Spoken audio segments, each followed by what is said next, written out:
जिंदा बंदा हर चीज़ नूं बदल दिंदा। इन्हां नूं किन्ने महीने हो गए आया? तकरीबन 8 महीने तो हो गए।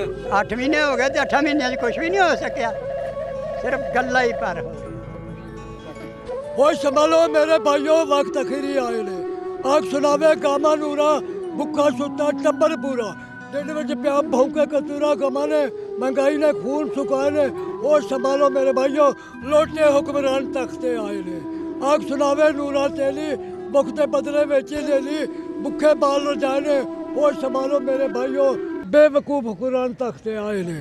बिस्मिल्लाहिर्रहमानिर्रहीम। अस्सलाम वालेकुम। मंठार न्यूज़ के नादरीन और सामीन, आज मैं फिर दोबारा आटे के स्टॉल पर मौजूद हूँ, जहाँ पर 300 आटे के थैले जो है तकसीम किए जा रहे हैं और आवाम की तादाद जो है कम से कम 600-700 के करीब यहाँ पर आवाम मौजूद है, जिनमें औरतें और मर्द शामिल हैं।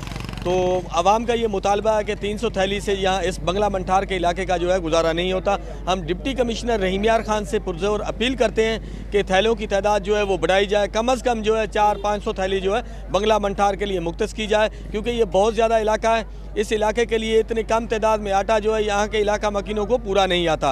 इस इलाके में डेजर्ट भी शामिल है, रोही चोलिस्तान का बहुत ज़्यादा वसी रकबा है जो इस इलाके में शामिल है। उसके अलावा यहाँ के कुछ बहुत ज़्यादा चकूक है जो सेम ज़दा भी हैं। तो यहाँ पर जो है आटे की शदीद शॉर्टेज है। इस हवाले से अवाम भी यहाँ पर मौजूद है, उनका भी डिप्टी कमिश्नर रहीम यार खान से पुरज़ोर मुतालबा है कि आटे का जो थैलियाँ हैं उनको जो है बढ़ाया जाए।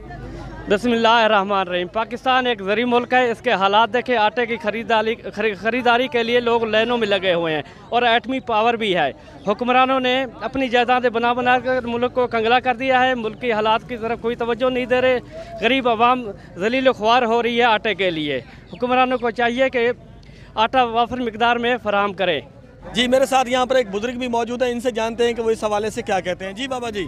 मैं ये कहता हूँ कि खुशी खुशी के साथ इनके साथ दिया, लेकिन इन्होंने हमारा कोई ख्याल नहीं किया। हमारे बच्चे, हमारे बूढ़े, हमारे नौजवान इस आटे के लिए और तमाम जो ज़रूरियात जिनकी अशिया हैं वो तमाम आसमानों पर छू रही हैं।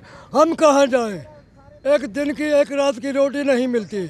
मैं ये पूछता हूँ, ये अवाम सीधी होवे ना जे 3 मिनट लगते आ लाइन 'च आटा ना लभे, सरेआम लभे। 3 महीने उत्थे चल खाए, सारी उत्थे जाके बैठे रह जरा। अच्छा, फीस रोड बंद करो। जी जी। अच्छा, रोडे बंद करें फिर आटा मिलेगा। 1 मिनट ताजरां नूं सरमाया वालियां नूं कणक देई जांदे आ जिहड़ी बाहरों मंगवाउंदे आ, ते गरीब उत्थे पीसी जांदे आ। आ जिहड़ा आटा दिंदे इहदे नालों अद्धा बूरा छाण के वेख लई, अद्धा आटा पल्ले पैंदा। ਤੇ ਡੰਗਰਾਂ ਵਾਲਾ ਲਿਆ ਕੇ ਦਿੰਦੇ ਆ, ਰੋਟੀਆਂ ਵਾਲਾ ਦਿੰਦੇ ਆ। ਦੁਨੀਆ ਛਿੱਤੀ ਹੋ ਗਈ, ਛਿੱਤੀ ਮਰਦੀ ਆ, ਹੋਰ ਕੀ ਕਰਦੀ ਆ? पाकिस्तान वाले लोग ए देखो ना, आवाम खड़ी है, सिर्फ 200 थैली आ रही है। सानू खुशी है, 200 थैली की भी खुशी है, लेकिन साडा बंदा इस टाइम 500 खड़ा वा। आप देख सकते हो मोबाइल दे विच। अगर भेजना तो घट्टो घट्ट भी मंठार दी मगर हदूद है या कोई भी हदूद है, 400-500 तो घट थैली ना भेजो। इत्थे लोग लड़ रहे ने मस्जिद अगे, परेशान ने सवेर दे आए। अगर भेजना है तो मेहरबानी की जाए, 400 थैला 500 थैला जिस पासे भी भेजो, इन्ना थैला होना चाहिए। हर बंदे नूं पता सरकार 650 का थैला दे रही है, तो हर बंदा जिहड़ा आ रहा लैण वास्ते। आटे की बड़ा एक मुसीबत है साढ़े वास्ते, बड़ा औखा असीं कमा के आटा पूरा कर रहे हैं। इस तरीके मेहरबानी की जाए कि घट्टो घट्ट भी कोई भी गड्डी जाए उहदे उत्ते 400 थैला लाजमी होना चाहिए, ताकि जिहड़े 50% लोग ने रात खाबा च वेचदे रहिंदे आ, सवेरे आटा आना सरकार दा आवे तो 400 थैला जिहड़ा आवे, जिहड़े भी इलाके जावे कोई 400 बंदा तो लैके जावे। यही सारी मेहरबानी। सानू खुशी भी है कि साडी गौरमेंट ने या महकमे ने, किसी भी सरकार ने सानू मकसद 650 दे 10 किलो का थैला दे रहे हैं। इन्नी की मेहरबानी है कि 400 तो घट थैला किते भी ना भेजो। 200 भेजो, उत्थे भेजो जिहड़ा एक गाँव आ, एक पिंड वा। लेकिन एवें दी जगह ते जिहड़ा वेखो ना आवाम किन्नी है। थोड़ा उत्ते करो कैमरा, ए कैमरा उत्ते करो। ਇਹ 200 थैला असीं किनू दियां? हर बंदे नूं पता वा कि मंठार गड्डी आंदी आटे वाली, लेकिन 200 थैला दसो असीं किनू पूरा करांगे? साडे लोग नाराज़ हुंदे आ। बराए मेहरबानी अगर आटा भेजना है तुहाडे अगे रिक्वेस्ट है कि जेहड़े इलाके 'च भी भेजो 400 थैला लाजमी होना चाहिए। बराए मेहरबानी कि हर बंदे नूं थैला ते आवे ना। भी इत्थे धक्के खा के टुर जाने, आटा सानू इत्थे लभदा कोई नहीं गा। बच्चे भुखे आ। आहो भी होर इत्थे हुण असीं की करिए? कितने दिन हो गए तुहानूं आउंदे इत्थे?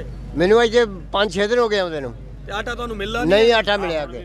ਬਾਬਾ ਜੀ ਇਹ ਮਿਲ ਤਾਂ ਰਿਹਾ ਪਰ ਆਟੇ ਦੀਆਂ ਥੈਲੀਆਂ ਥੋੜੀਆਂ ਨੇ, ਆਵਾਮ ਬਹੁਤ ਜ਼ਿਆਦਾ ਹੈ। ਅੱਜ ਆਟਾ ਤਾਂ ਮਿਲਦਾ ਨਹੀਂਗਾ, ਮੈਨੂੰ ਉਦੋਂ ਵੀ ਨਹੀਂ ਮਿਲਿਆ। ਥੈਲੀਆਂ ਵਧਾਈਆਂ ਜਾਣ ਤੇ ਤਾਂ ਹੀ ਇੱਥੇ ਆਟਾ ਪੂਰਾ ਹੋਣਾ, ਉਸ ਤਰ੍ਹਾਂ ਕਿੱਥੇ ਪੂਰਾ ਹੋਣਾ। ਆ ਵੀ ਹੋਰ ਤਾਂ ਇੱਥੇ ਪੂਰਾ ਹੀ ਨਹੀਂ ਆ ਸਕਦਾ ਇਸ ਤਰ੍ਹਾਂ। ਦਿਲਬਰ ਭਾਈ ਇਹ ਹਾਲਾਤ ਆ, ਇੱਥੇ ਆਵਾਮ ਕਿੱਡੀ ਜ਼ਲੀਲ ਹੋ ਕੇ ਆਂਡੀ ਆ, ਤੱਕੇ ਡੁੱਡੇ ਮਾਈਆਂ ਨੂੰ ਦੇਂਦਾ, ਕੋਈ ਬੱਚੇ ਆਂਦੇ ਆ, ਕੋਈ ਦੂਰੋਂ ਦੂਰੋਂ ਮੁਸਾਫਰ, ਉਹਨਾਂ ਵਿਚਾਰਿਆਂ ਨੂੰ ਨਹੀਂ ਮਿਲਦਾ ਪਰੇਸ਼ਾਨੀ ਨਾਲ। ਆ ਬਜ਼ਾਰਾ ਬਜ਼ੁਰਗ ਬੰਦਾ ਸੀ, ਉਹ ਅੱਜ ਤੀਸਰਾ ਦਿਨ ਉਹਨੂੰ, ਉਹ ਕਹਿੰਦਾ ਮੇਰੇ ਘਰ ਨਾਲ ਆਟਾ ਅਸੀਂ ਭੁੱਖੇ ਸੌਣ ਡਏ ਆ। ਉਸ ਤੋਂ ਬਾਅਦ ਆ ਬੰਦਾ ਵਾ ਨੇ ਕਿਹਾ ਇੱਕ ਮਾਈ 3 ਦਿਨ ਦੀ ਭੁੱਖੀ ਸੀ, ਮੈਂ ਖੁਦ ਆਪਣੇ ਘਰੋਂ ਜਾ ਕੇ ਆਟਾ ਉਹਨੂੰ ਦਿੱਤਾ ਵੀ ਬੱਚਾ ਤੂੰ ਆ 82 ਚੱਕ ਦੀ ਮਾਈ ਆ, ਯਤੀਮ ਔਰ ਬੱਚੇ ਉਹਦੇ 6 ਬੱਚੇ ਬਾਬਾ 6। ਇਸ ਬੰਦੇ ਨੇ ਉਹਨੂੰ ਆਟਾ ਘਰੋਂ ਜਾ ਕੇ ਦਿੱਤਾ, ਉਹਨੇ ਕਿਹਾ ਨਹੀਂ ਮਿਲਦੇ ਨਾ ਕੋਈ ਸ਼ੈ ਖੁਦਾ ਵਾਲੀ। ਸ਼ਬਾਜ਼ ਸ਼ਰੀਫ ਅੱਗੇ ਵਜ਼ੀਰ ਆਲਾ ਅੱਗੇ ਅਪੀਲ ਆ ਵੀ ਇਹ ਇਲਾਕੇ ਦਾ ਵੀ ਸੋਚਿਆ ਜਾਵੇ, ਇਸ ਇਲਾਕੇ ਦੇ ਵੀ ਆਖਰ ਵੋਟ ਦਿੰਨੇ ਆ। ਆ ਇਲਾਕਾ ਕਿੰਨਾ ਪੈਂਦਾ ਇੱਥੇ, ਕੀ ਆ 50-100 ਥੈਲੀ ਦੇ ਕੇ ਉਹ 10-20 ਬੰਦਿਆਂ ਲੈ ਕੇ ਚਲੇ ਜਾਂਦੇ ਆ। ਬਹੁਤਾ ਬੰਦੇ ਜਿਹੜੇ ਆ ਇਸ ਇਲਾਕੇ ਦੇ ਉਹ ਵਾਪਸੀ ਚਲੇ ਜਾਂਦੇ ਆ, ਜ਼ਲੀਲ ਅਖਵਾਰ ਹੋ ਕੇ।